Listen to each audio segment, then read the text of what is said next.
Welcome to The Humble Philosopher, episode 2. So, being that this is The Humble Philosopher and I'm coming from a place of deep humility, I thought I'd go ahead and take a swing at the biggest philosophical question out there, which is, what is the meaning of life? So, there's a good book out there I can recommend if anybody is interested in philosophy the way I have as sort of a private philosopher, as one sort of engaging in the process of philosophy on the inside. There's a book, it's called Confessions of a Philosopher by a writer named Brian McGee.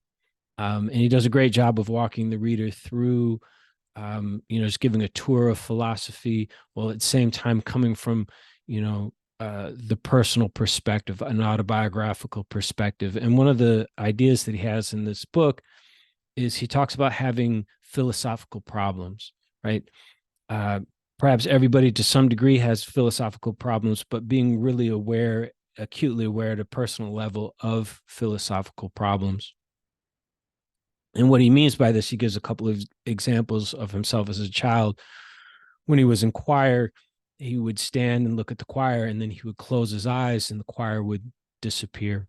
And then he'd open his eyes, the choir would reappear, closes his eyes, and the choir would disappear.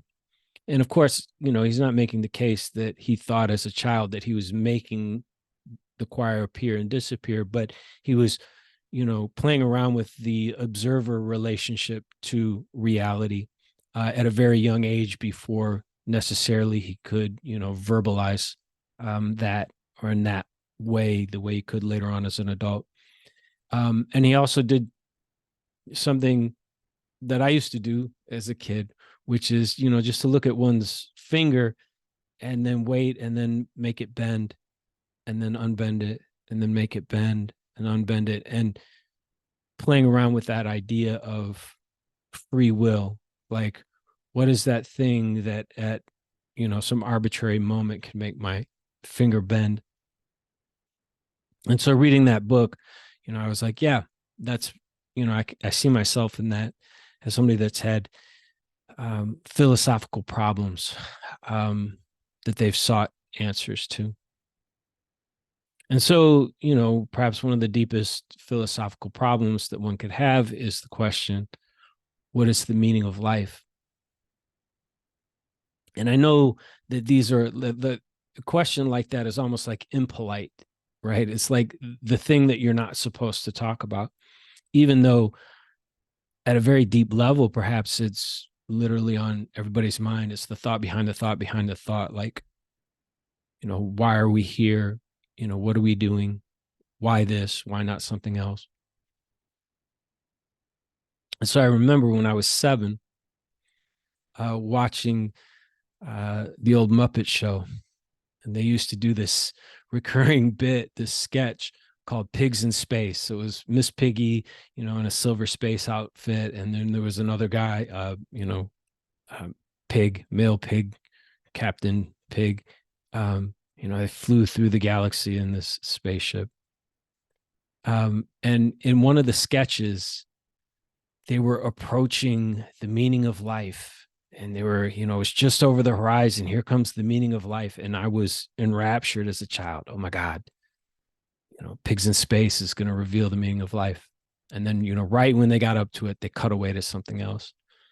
And I remember just being furious, just being so upset. How could they do that? Um, so, when we're younger, when these things possess us on a deeper level, on a more naive, but perhaps a more pure level, we can interface with them in a way that we get trained not to as we get older. And so, what I'm trying to do here with this channel is just share some of these ideas and thoughts that I've had. Coming at it from a humble perspective. I'm not a trained philosopher. I haven't done, all the philosophical study in the world, but I have, had my own process, my own internal personal process that I'm just seeking to share here. And so along the lines of the question, what is the meaning of life? I had this idea when I was 20 that has stuck with me ever since.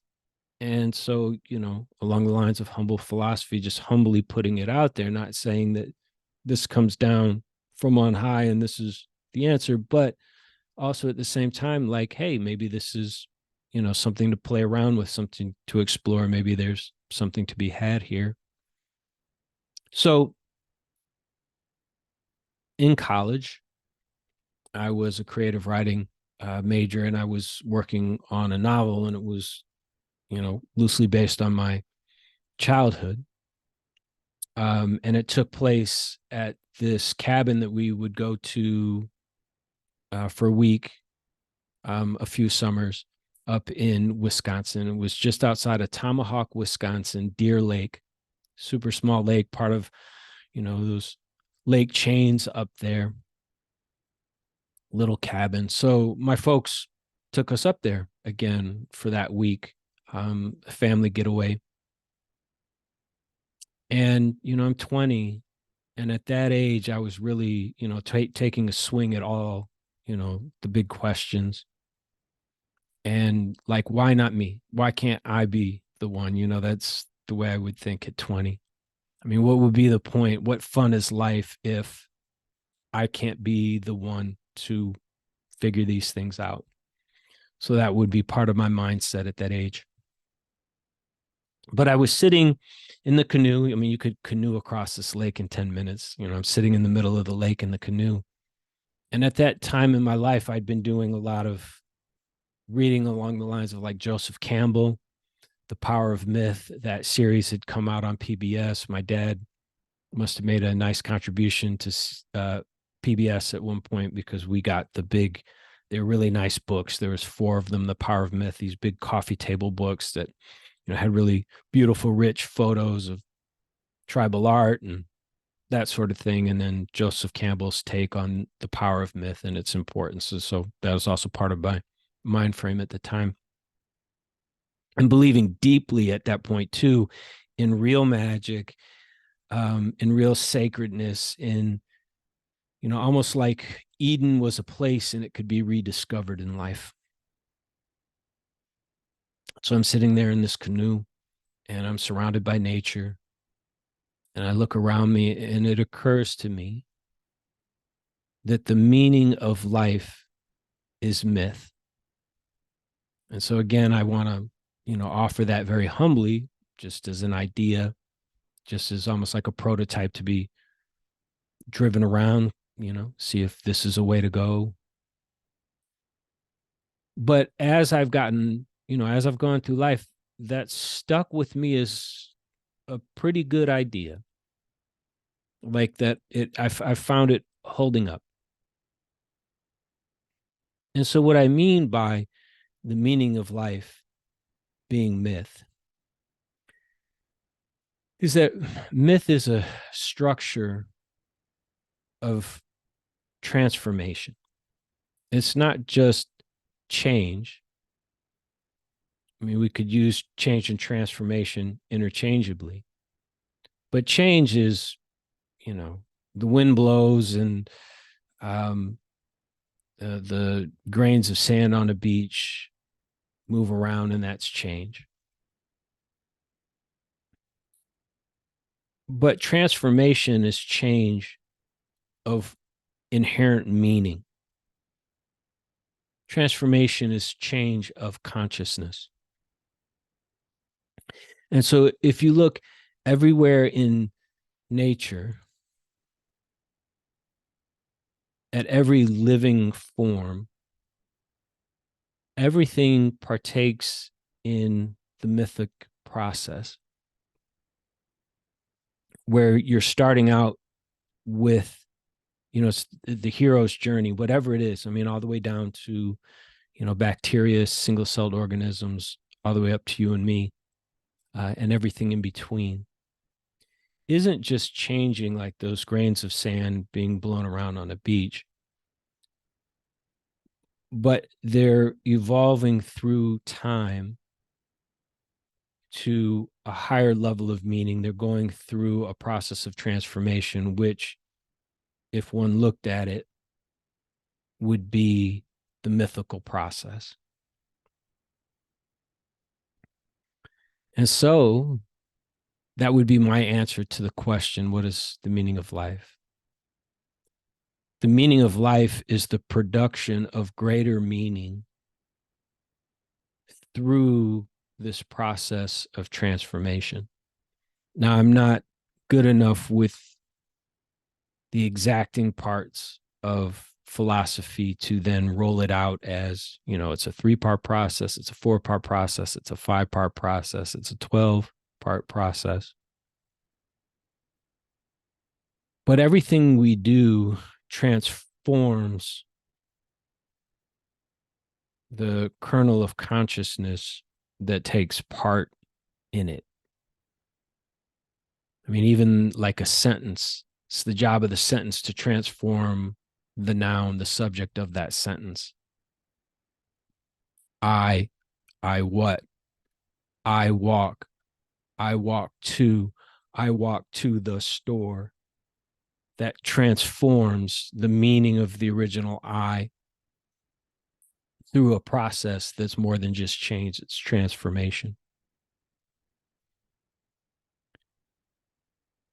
I've listened to Jordan Peterson talk just briefly, and this is the sort of thing, like, I wish he would just like drop the polemics and get back to the actual business of psychology. But he talks about how we have to tell ourselves stories to move through the world. And I think there's this deep relationship between that process and time itself. And therefore, I think that there's some deep relationship between consciousness and time that isn't the same thing as the relationship between consciousness and space. I have my own reservations about this idea that space and time are the same thing. I mean, I think, I'm not one to argue with Einstein, but I think in many ways, especially as it relates to consciousness, the time dimension is what's interesting, not the space dimension. And how these myths have to take place over a period of time, which creates then a structure within time itself that's known by its beginning and its transformation to its end.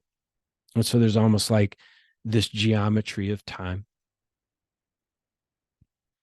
So that's it. That's my swing at the question, what is the meaning of life? I think if you look at it, everything that lives is conscious. And, I listen to people talk about consciousness, and they talk about quanta of consciousness, and they talk about consciousness as though it's a field. I think those are assumptions, those are conjectures that we don't actually have any real reason to believe. What I mean by that is, we all know consciousness because we have our own consciousness, but we only know our consciousness, and we assume consciousness in others because we have to get along.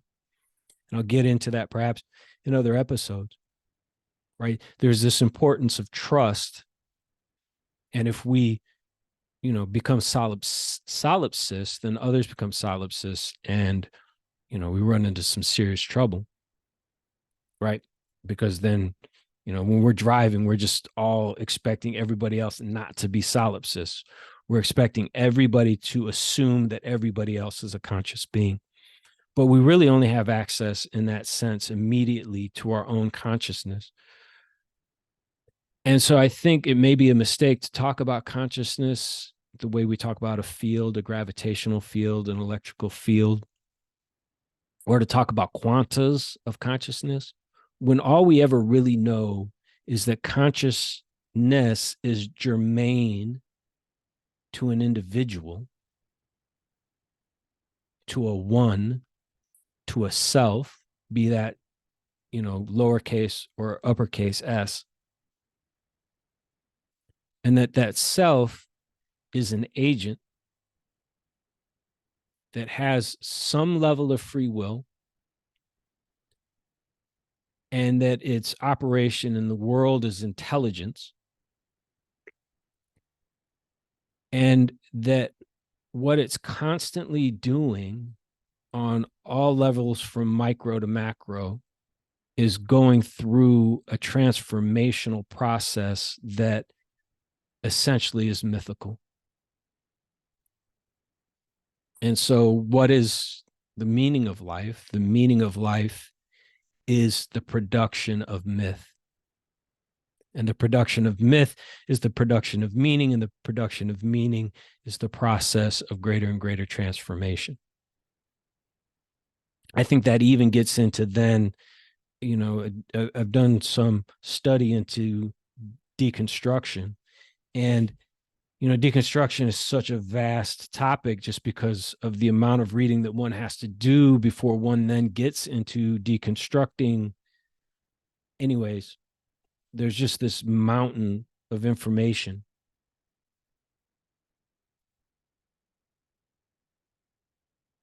that I think comes to the wrong conclusion, which is that there is no meaning. And that's not the case. It's that meaning itself is infinite, but it's still intelligible, which means that deconstruction, as it's normally taken, can't be true, because if deconstruction were true, there would be no intelligibility, because there would be no meaning to land upon. But because meaning is infinite, it's constantly being refined by the process of transformation, by the mythic process. And so when you look at the world that way, we are mythical beings, and every self, every point of consciousness, because consciousness isn't a field and it isn't composed of smaller particles. It is always germane to a self, and that self is then always heroic, because it's always partaking in the production of myth, the production of meaning, by going through that process of transformation. So, that's just the humble philosopher humbly throwing out some philosophy, seeing where it lands. If you agree or disagree or have other ideas, please leave those in the comments. Maybe I can turn this channel into some sort of a ongoing dialogue. All right. Thank you for tuning in.